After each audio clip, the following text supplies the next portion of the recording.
자, 그런데 보시죠. 이재명 민주당 대표가 최근 소셜미디어에 이런 글을 올렸죠. 앞으로 민주당 내에서는 아마도 많은 원망들이 나올 겁니다.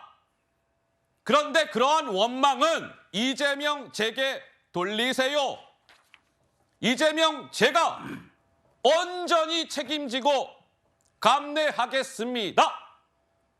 라고 했는데 정작 어제 의총장에는 모습을 드러내지 아니하자 이거 뭡니까? 뭐 이런 지적이 나오고 있는 것이고 보시죠. 어제 이재명 대표가 일정이 이러했어요. 어제 오전 9시 30분에 국회 본청에 있는 민주당 회의실에서 최고위 회의가 있었고 그 회의는 이재명 대표가 주재를 했고 바로 이어서 10시에 국회 본회의장에서 본회의가 있었습니다. 이 회의 역시 이재명 대표가 참석을 안 했다? 했다.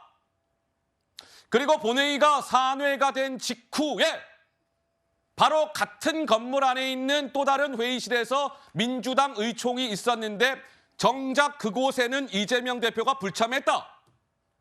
이재명 대표 측에서는 대표님 의총에 왜 안 나온 겁니까? 라고 묻자 당무 보고를 받아야 합니다. 그래서 못 갔어요. 뭐 이렇게 밝혔다고 하는데 강성필 부위원장님 일각에서는 책임 회피, 이재명 대표님 무책임해요. 이런 지적이 나오는데 무슨 말씀을 주시겠습니까? 네, 저는 공천과 관련해서 잘 돼도 대표 탓, 못 돼도 대표 탓이라고 보고요. 정무적으로 판단을 했을 때도 전 당대표가 의원총회에 어제 안 간 게 맞다. 왜냐? 당대표의 권위는 어떤 상황에서도 지켜줘야 돼요. 그런데 공천에 불만을 가진 현역 의원들이 송토를 하고 있는데 당대표가 그 자리에 나타나면 좋은 결과가 있겠습니까? 오히려 갈등 모습이 커지면 오히려 더 당내 분란만 커진다. 그런데 저는 여기서 분명히 짚고 가야 되는 게 하나 있습니다. 어떤 거요? 평소에 친명이라고 그렇게 당대표 주변에 있던 분들 비명 15명이 발표하는 동안 뭐 하셨습니까? 그럴 땐 나서야 되는 거 아니겠습니까? 저는 정치를 떠나서 정말 도의적으로 이건 좀 잘못된 것 같다. 그리고 정청래 의원도 대표가 없으니까 지도부 수석 최고위원 아닙니까? 들어야죠. 그래서 생생하게 대표한테 전달해야죠. 저 그런 것도 잘못됐다고 보고 그나마 홍익표 원내대표 책임감을 느낀다고 했습니다. 저는 이러한 모습도 좀 반성해야 된다 이렇게 보고 있습니다. 우리 강성필 부위원장님은 정청래 최고한테도 지금 따끔한 질책의 말씀을 하셨어요. 아니 정청래 대표가 없으면 그 다음에 그 수석 최고인 정청래 최고라도 의총장에서 다 쓴소리 같은 거 듣고 그런 거 이재명 대표에게 전달을 했었어야 되는 거 아닙니까? 그런데 왜 나와요? 뭐 이런 약간 지적의 말씀도 주셨는데 자 이번에는요 이재명 민주당 대표가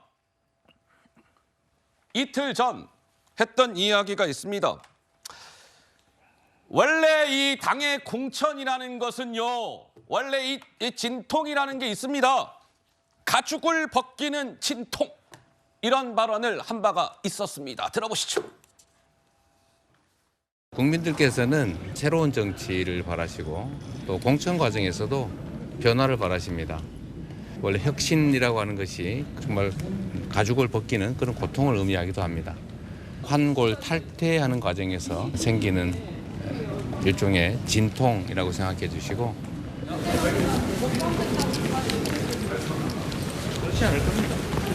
제가 아끼는 분들도 많이 포함된 것 같아서 가슴 아픕니다. 자, 이재명 대표가 가죽을 벗기는 고통, 혁신이라는 것은 그런 겁니다. 라고 이야기한 것과 관련해서 당장 이 대표의 저 발언을 겨냥한 인사들이 있었습니다. 2명의 목소리가 등장을 할 겁니다. 차례대로요. 이어서 한번 들어보시죠.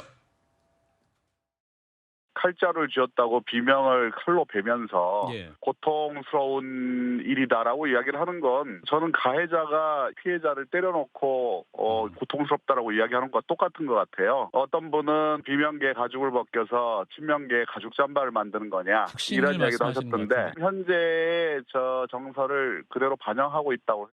가죽을 벗기는 아픔 이런 말 참 들으면 참 뻔뻔하다는 생각이 들거든요. 가죽은 자기가 벗기고 있잖아. 자기가 왜 아파. 아픈 사람은 따로 있는데 그 아픔마저도 뺏어가나. 참 그 캐릭터가 정말 대단한 분이다. 자, 윤영찬 의원, 진중권 교수는 저렇게 이재명 대표의 발언에 대해서 문제점을 지적하고 나섰고 최병천이라고요. 이분은 제가 알기로 민주당의 싱크탱크 민주연구원 부원장 출신으로 알고 있습니다. 어제 소셜미디어에 이렇게 글을 올렸어요. 현재 진행되는 이재명 표 혁신은 비명계 의원들의 가죽을 벗겨서 찐명의 가죽 점퍼를 만드는 과정에 있습니다. 문제는 하필 비명의 가죽만 집중적으로 벗기고 있다는 점입니다. 민주당의 이번 공천은 독식 공천입니다. 이렇게 나를 바짝 세웠는데 최수영 평론가님 무슨 말씀을 주시겠어요? 뭐 하나 틀린 말이 있습니까? 아이고야. 정말 저는 정확한 지적을 했다고 봐요. 혁신은 제 가죽을 벗겨서 고통스럽지만 거듭 태어나는 과정입니다. 남의 가죽 벗기는 게 그게 혁신입니까? 제 가죽 벗겨야죠. 자, 보십시오. 우리가 육참골단이라는 말이 있습니다. 육참골단. 예. 내 살을 자르고 남의 뼈를 취한다. 내가 최소한 내 살을 자르는 정도의 고통과 혁신을 감내하고 남의 것을 뺏어올 수가 있다. 이런 얘기입니다. 자, 보십시오.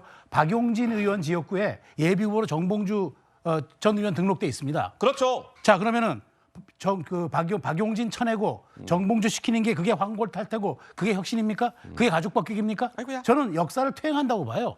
정당은 각 공천이 책임지고 하는 것이지만 그 공천에서 유권자들과 국민이 냉정하게 평가합니다. 그렇기 때문에 저는 지금 민주당이 전 승자의 저주에 빠져 있다고 봐요. 지난해 이제 강서구청장 보궐선거에서 대승하고 나니까 눈에 뵈는 게 없는 거예요. 이제는 정권 심판만이 남았다고 얘기하는 것 같은데 이재명의 사당화만 이루는 것이 정권 심판에 가는 단계가 아닙니다. 비로소 진짜 민주정당이라 그러면은 이재명의 정당이 아니라 노무현 김대중의 정신을 잇는 정당이 그게 민주정당이지 이재명 방탄정당이 그게 이재명 사당이 그게 민주정당입니까? 저는 민주당이 지금 역사의 시계도 뒤로 돌리려고 하고 있지만 가장 중요한 거는 미래로 나아가는 길을 스스로 차단하고 있다. 이렇게 평가합니다. 자, 이제 국민의힘 쪽에서도 이제 이재명 대표를 자꾸 이렇게 겨냥을 하고 있는데 오늘 그 비대위 회의가 있었습니다. 그런데 국민의힘의 김경률 비대위원이 이재명 대표를 나름대로 본인의 주장을 펼치면서 직격을 했어요. 아니 말이에요. 지금 민주당 무슨 뭐 하위 20% 비명계 의원들 이렇게 속가내고 있는데 이재명 대표는 정작 어떻게 그 20% 안에 안 들어갈 수가 있는 것입니까? 라고 하면서 이재명 대표의 재판 이런 얘기를 합니다. 무슨 맥락에서 이런 얘기가 나왔을까요? 한번 들어보시죠. 김영주 의원께서는 하위 20%에 포함되었다고 알려졌는데 법안 대표 발의 건수가 107건, 본회의와 상임위 출석률 모두 90%를 넘었습니다. 이에 반해서 이재명 대표의 경우 2년간 대표 발의 법안 건수가 6건, 상임위 출석률은 36%였습니다. 이재명 대표는 하위 20% 명단에 포함되지 않았다라고 했습니다. 이재명 대표의 출석률에는 재판 출석률을 더한 것으로 보여지고 그리고 법안 발의 건수에는 이 재판 의견서 제출 건수가 포함된 것으로 보여집니다. 이건 아마 제 주장이 맞을 것입니다. 자, 그러니까 김경률 비대위원은 아니 이재명 대표가 지금 2년 동안 법안을 발의한 건수가 6건이에요. 그런데 아마도 민주당은 이 대표의 저 법안 발의 건수에 재판 의견서 제출한 것을 더한 것 같고 회의 참석률이 36%인데 여기에는 재판 출석률을 더한 것 같아요. 그러니 이재명 대표가 하위 20%에 안 들어가는 거 아니겠습니까? 이런 취지로 이재명 대표를 김경률 비대위원이 이렇게 꼬집은 건데 우리 김요은 대변인은 좀 어떻게 들으셨어요? 저는 이제 오랫동안 민주당에 몸담고 있다가 지금 나온 입장에서 저 민주당의 저 공천 파동을 보면서 정말 마냥 웃을 수만 없는 참 비극적인 지금 정치적 상황이라고 보고 있습니다. 비극적이다. 예. 그 이재명 대표가 어제는 의총을 참석하는 게 맞는 거죠. 당 대표면요 어디 가서 권한을 행사하거나 본인이 어떤 걸 대표하는 그런 좋은 것도 있지만 안에 불편한 얘기를 듣는 것도 대표의 역할입니다. 그러려고 대표를 뽑아준 거 아닙니까? 그런데 어제는 본인이 불편한 자리 같으니까 업무 보고를 이유로 말도 안 되는 이유를 가지고 불참했습니다. 그것부터 지금 이재명 대표가 이 사안을 바라보는 것 그리고 문제 제기를 하는 거에 대해서 문제 제기를 하든 말든 난 상관없다. 시스템 공천으로 공천을 한 거다. 무슨 문제가 있느냐.